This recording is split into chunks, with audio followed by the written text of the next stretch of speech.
Hello, guys. Today's theme is about men no longer being masculine. Um, we've seen a trend for many years now that men get weakens and weakens, and they trade iron wills for instant gratification, trade leadership for comfort, and trade purpose for distraction. And men used to be warriors. They used to be out there and fight for the country, and it didn't matter if they died or not because they were so loyal to their purpose that it didn't really matter. But just so they could make support to the country, and that was the purpose for many.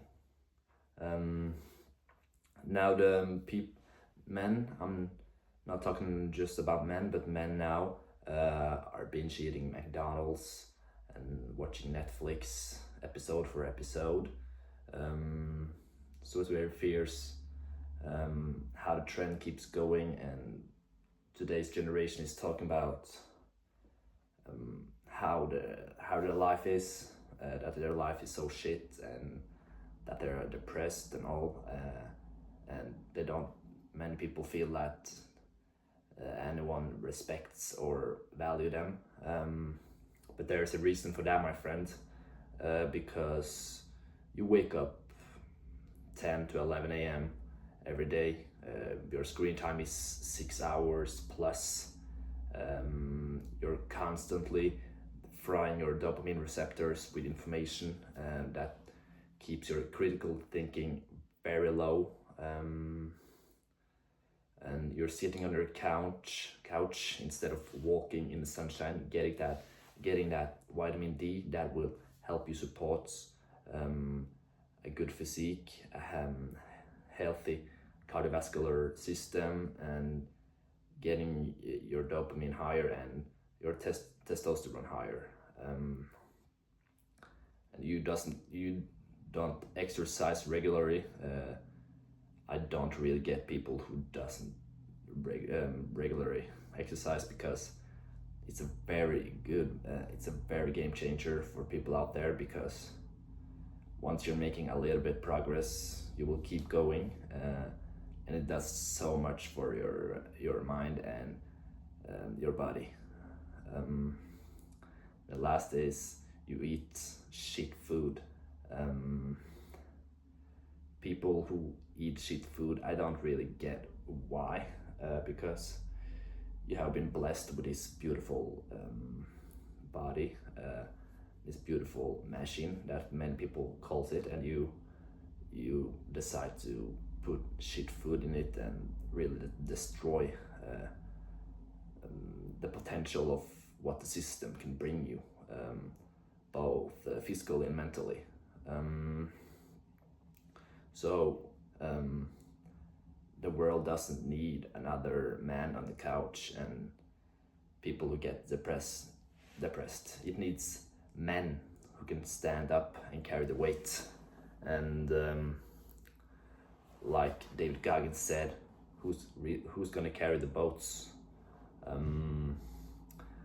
And here I'm coming with a new thing that forces masculinity to break down step by step, because from we're born in a connection where we're very close to our mom, and we're really close with her, and that keeps going. We're going into kindergartens and all that. The majority of the employees is women. I have worked 1 year myself in a kindergarten, and I was nearly on the man. It come to extra there, but that's not the point. The majority of people there is women, and that brings the masculinity very down, and it doesn't help it with progressing.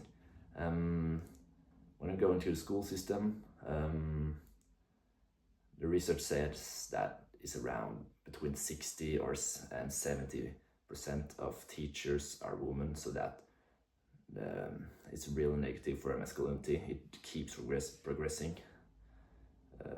into the school system, and it's a big reason for why people today is why men today is not masculine. So that, don't get me wrong, I have all the respect for women and their existence, but it's developing a very big problem for the masculinity, I think.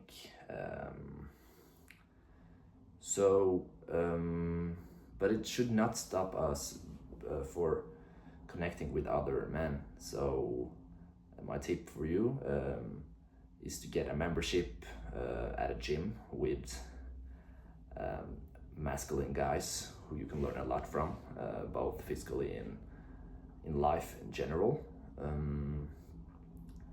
You can also join a martial arts club. I'm recommending to join boxing because that brings the fundamentals, and you don't have to choose boxing at first, but my tip will be boxing. Another tip will be go out to a bar close at your hometown and talk with people older than you. If they're very drunk, I recommend not to do it, but if they're like have taken one beer or something, it will not be a problem, but connect with them. You can hear the life stories and you can learn about many things of people like that. I will not recommend to do that more than 1 to 2 times per month, but the environment can bring your masculinity up, and you don't have to drink when you're there, but you can just connect with the guys there. And the last thing is cold approach both women and men, because this shows that you have big balls, and simply not care if you're getting rejected or not. It shows confidence, masculinity, and dominance. So yeah, what's going to stop you if you're a little bit fat or ugly? You will learn from it. You will learn how to, if you keep putting the progressive overload in cold approaching people, and you do it regularly, nearly every day, nothing's going to stop you. Into the end, people will say yes, and they're getting your snap or number. So believe in yourself, and if you know that you're ugly or need to bulk up or get some muscle, do that, and put the cold approach into the progress, and you will get remarkable results, both mentally and physically. So that was my tip, and I really hope that you will take the information in this episode seriously and take it to your life. And I really recommend you to rewatch this episode, so you can constantly try to practice in real life, and rewatch it, act on the tips I've given, and I will see you in the next one.